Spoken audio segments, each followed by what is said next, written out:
So ayun guys, bagong episode na naman. Bagong episode, bagong pagipagsapalaran. So yun, samahan niyo ako natuklasin yung kagandahan ng kaharian sa ilalim ng dagat.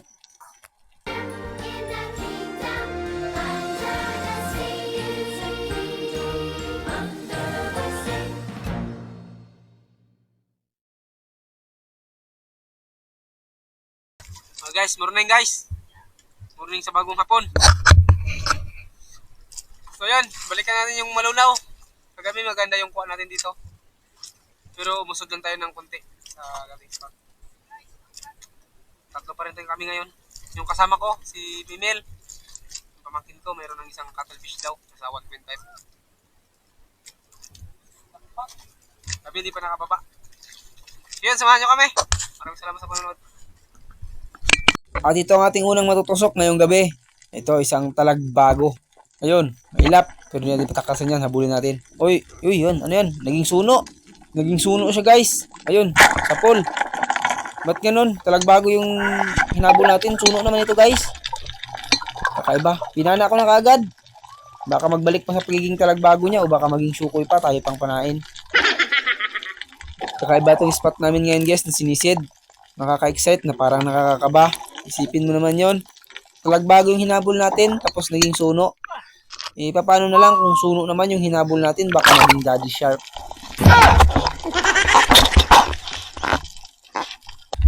Hanap tayo ulit ng panibagong target.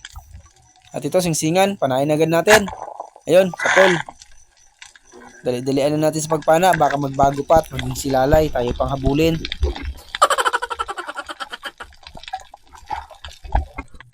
Dito guys, parang may napansin tayong gumagalaw na isda. Ito, surahan pala. Malaki.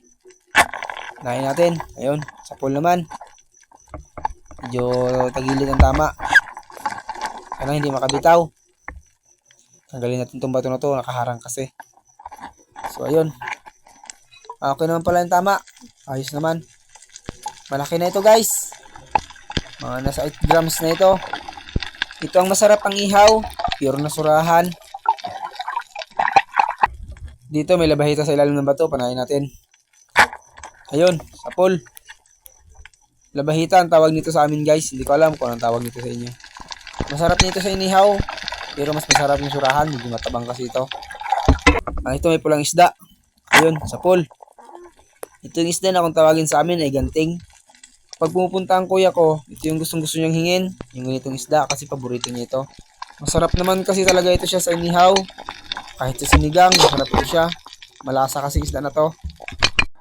At sa part nito guys, ay habang pahawon niya ako kanina, ay minapansin niya akong isang surahan na pumasok sa bato.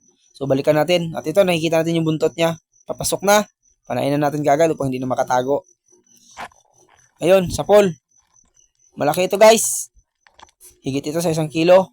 Ayun, success. So estimate ko nito, mga ano ito, 1.2, mga ganun. Malaki na ito. Solve na naman, sigurado na ito ang ating pangbigas-bigas.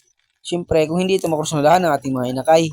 Kasi yun naman talaga ang ating purpose, kaya tayo naghahanap buhay para mayroon tayong may pakain sa kanila. Kaya ito na to, kung magustuhan nila, wala tayong magagawa kundi lutuin. At ito, may alata na patago-tago. So, panain natin. Ayun, gitik. Napakaganda ng ating patama. Hindi nakagalaw. Alatan o lipti ang tawag nito guys. Masarap ito sa inihaw.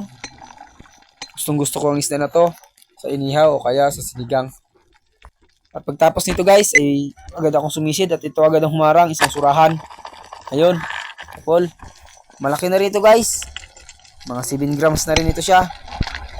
Sa labas lang siya, hindi siya nakapaghanap siguro ng mataguan, naabutan ng dilim. Hindi nalimutan niya siguro magdala ng ilaw, kaya yun, hindi niya nakita yung daanan papasok sa bahay niya. Nabutan talo siya ng mumo.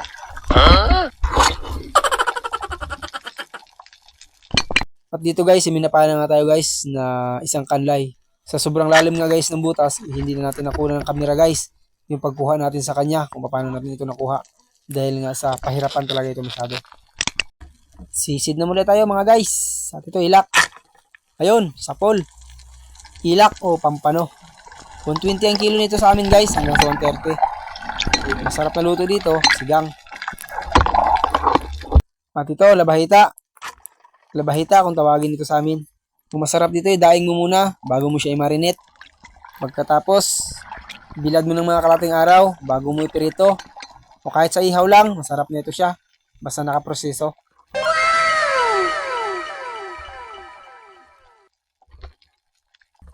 At hanap tayo ulit ng panibagong target. At ito, bakalang surahan. Ayun, sapol. Ang tawagin sa amin ito guys, baklang surahan. Ang masarap dito, ihaw. Pero masarap din ito siya sa paksiw na parang adobo. Basta balatan mo muna siya bago mo siya lutuin. At ito, samaral. Ayun, sapol. Samaral o lap ang tawag nito sa amin. Ito yung uri ng samaral na talagang sa bato nakatira. Meron kasi isang uri ng samaral na tumatawid lang sa batuhan pero madalas nakikita rin sila sa mga lusayan. Pabalik na ulit tayo sa ilalim. Ito. Tauban. Ito ang sigurado na. Ayan. May pang-ulam na tayo. Matagal-tagal tayo hindi nakaulam nito dahil matagal-tagal na rin tayo hindi nakakuha. Kung hindi ito adobo, sigurado ito mamaya, calamares ito mamaya pag udating ng bahay. At ito, danggit. Panain natin to. Kasa muna dahil may kasama. Tusukin natin muna itong isa. Naman, ito na lang yung isa, panain natin. Sapol. Tatlo sana kung nakuha natin ng isa. Kaya lang, hindi natin namaan dahil sa tinusok lang natin. Pero ayos lang dahil nakadalawa naman tayo sa isang sisid.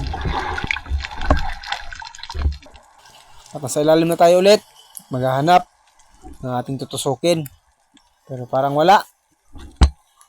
Sana kaya sila? Ito. Singsingan. Ayun. Gitik. Ang ganda ng tama. Diretsong patay. Singsingan ang tawag dito guys. Masarap ito sa inihaw. Mas masarap pa ito kaysa pure ng surahan. At ito. Kanuping o kilawan. Ito sana kung maramihan natin dahil maganda-ganda may presyo ang isda na to. Hindi ito bumababa sa 100 ng kilo. Lalo na pag malalaki.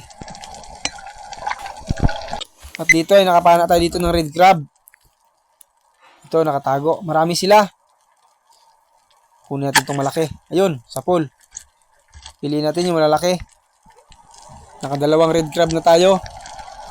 So, balikan natin ulit para makuha natin yung iba. Ganda ito sa ginataan mamaya. Ito, mayroon pang isa. Yung iba nawala na. Isa na lang natira. So, kunin natin to baka magpasok pa. Ayun, sapol. Tatlo tayo sa isang area. Marami sana sila guys. Kaya lang, nagtaguan na yung iba. Hindi ako kumakain ito dahil hindi ako kumakain ng mga alimango tsaka alimasag, kamaron, lobster. Hindi ako kumakain yan. Pero lutuin natin yan mamaya para sa ating mga inakay. Siyempre, bago makalimutan, para rin sa ating inahan. Baka kasi magtampo at maulit ang World War II. At bago nga ako umakyat ng bangka, ay ito, nakadali pa tayo ng isang tribali o talakitok.